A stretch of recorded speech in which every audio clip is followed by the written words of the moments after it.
you know, Hagen Smith came out, and I think he's a little too amped up and,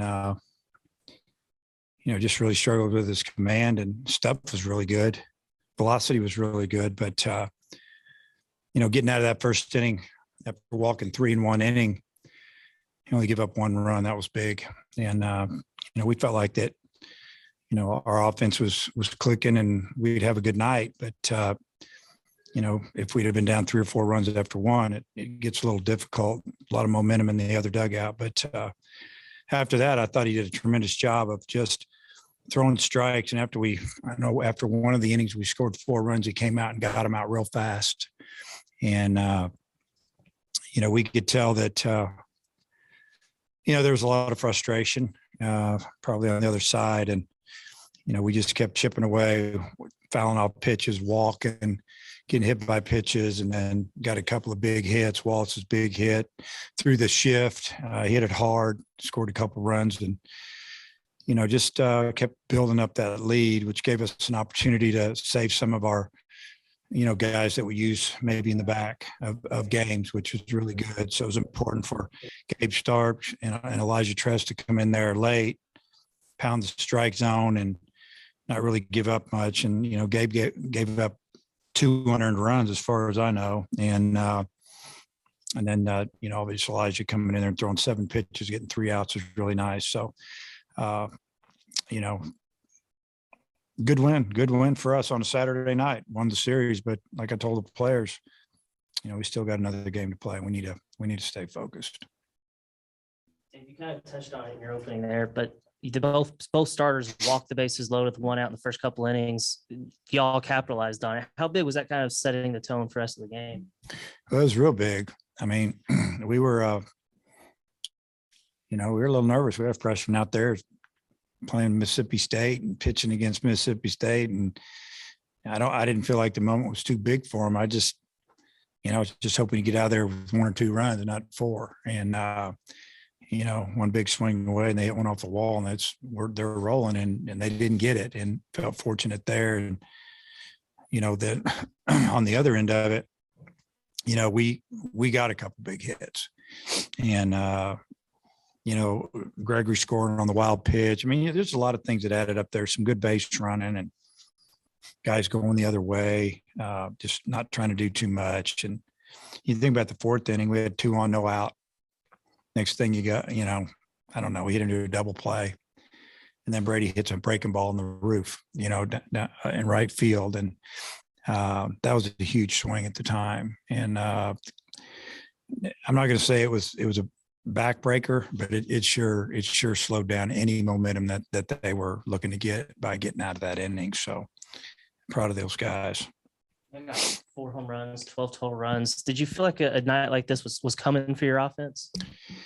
Well, I felt like from about the 5th inning on of our midweek game that we swung the bat extremely well. And it wasn't about just hitting home runs. It was about hitting line drive, hit the ball hard, getting deep into counts, and taking our walks and just pass it to the next guy. Don't try to do too much. And I thought our approach was really good last night. I thought it was excellent tonight. I think it got a little lackadaisical there. Maybe the last couple of at-bats, maybe the 7th and 8th inning.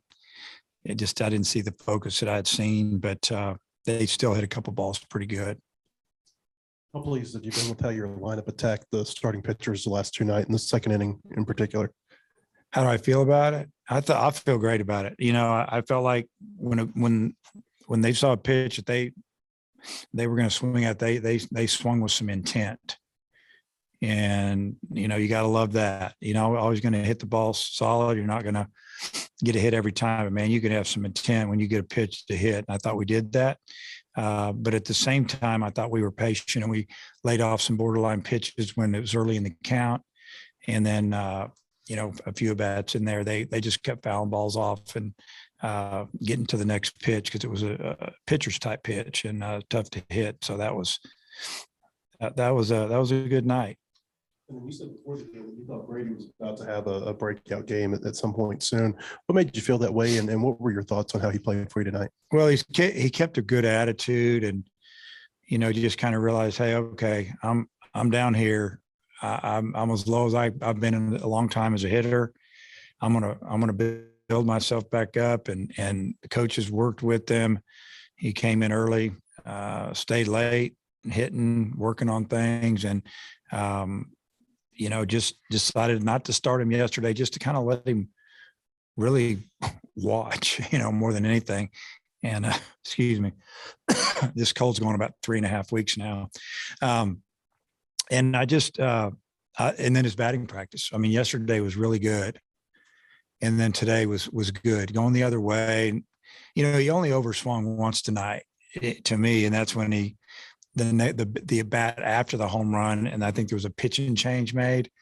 And the first pitch, he swung at a ball that was up, and he swung way too hard. And other than that, he stayed fairly calm and stayed within. And, you could just he kind of took his BP batting practice into the game. With as many strikeouts as he's had lately, was it a good sign to see him walk in that first at bat? It was big. He laid off a couple of sliders that were down that he had been swinging at a little bit lately, maybe a lot lately. And again, it's just about realizing you can only get one hit in at bat. You can't get two, and you got to let the game come to you sometimes. And if the pitches aren't good, can't hit them, can't handle them, don't swing.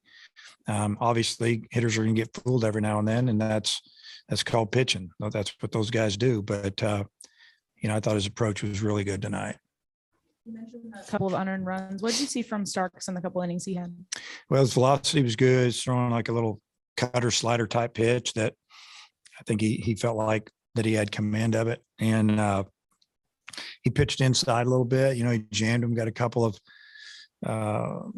jam type ground balls. The base hit he gave up to right field was a breaking ball that was hit off the end of the bat. Just kind of flared it in there, and right fielder got a little crazy. And I don't know what he was going to do with that ball. The guy was going to get to third base, but sometimes that's what happens in this game. But I saw him. I saw a confident kid on the mound, and that was really good to see. And he needed to pitch in front of a lot of people in the SEC game, and the game wasn't over by any means. They have a big offense. They got a lot of big guys who hit the ball a long way. You make a few mistakes, walk people, they hit a home run, all of a sudden they're right back in the game. We're scrambling, going and getting different guys ready. So that was a little bit of an audition for him to get the ball again in an SEC game. You mentioned that you'll have most of your main guys ready for tomorrow, and specifically with Tiger. I mean, you've been using him a couple of times a week, a few times, and you've been trying to build him up. Could you envision a situation where you maybe just let him go for 3-4 innings tomorrow and kind of? I don't know about 4. I know 2, maybe 3, but that depends on the pitch count, and we'd have to really watch him. But he hasn't thrown since last Sunday. We didn't throw him midweek. We knew we weren't, no matter what. And he didn't pitch on Tuesday. If we'd have played Wednesday, he wasn't pitching. And in case we needed him long this weekend or maybe twice. So yeah, I mean, I could see him going a couple 3 innings, but I feel good about where we are with our bullpen. We got some fresh arms down there and a couple of guys that haven't thrown. Tonight, Robert Moore, who hit 16 home runs last year, got his third of the year. Chris Lanzilli hit his third. Do you feel like the law of averages is kind of starting to play out with some of your power numbers, where some of your guys who have been, big power guys, but in the past 4 years, kind of starting to flip the other way a little bit? Yeah, I mean, it's just a matter of time before we start hitting the ball, hard a lot, where, doubles turn into home runs. And I feel like that I don't want them going up there looking to hit home runs. That's when you pull off, you go into slumps and strike out, see what you get and hit it. And, Robert hit a ball right-handed. I think last year he hit, 1 home run of his 16 right-handed. Does he have 2 right-handed now? So choking up on the bat, staying short through the zone, and he can still hit it 375 or more. Yeah, we're gonna hit home runs. They're gonna start coming. The weather's warming up. I mean, it's April 2nd. It's early, and we haven't harped on it, pressed about hitting home runs. We've been winning in other ways. Now we hit home runs that helped us win tonight. But we're still going to hit a lot of home runs with this team before it's over with. Finally here, the top teams in college basketball have been determined and the Final Four is set. Looking to wager on these games or the national championship? Head over to betonline.ag on your desktop or your mobile device and sign up today to receive your 50% welcome bonus on your first deposit. Just use our promo code BLEAV to get started. That's BLEAV. BetOnline remains your number one spot for all your updated odds and info, along with player props and new contests throughout the year. It's the best source for all your sporting wagering needs, including live betting and everyone's favorite Vegas casino and poker games. It's super easy to get started, so join today. Learn why everyone is saying BetOnline is the fastest and easiest way to wager on sports. BetOnline, where the game starts.